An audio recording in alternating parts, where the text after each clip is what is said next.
Hi, welcome to this video. To change your name on Discord, all you gotta do is just open the app, click your name at the very bottom, hit edit profile.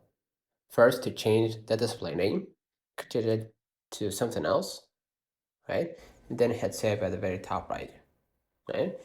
Next, if you want to change your username, click settings and hit account.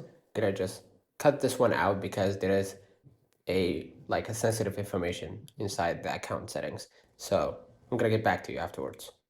Now inside the account settings or account information, you're gonna find username at the very top. So I'm gonna tap username and I'm gonna get back to you.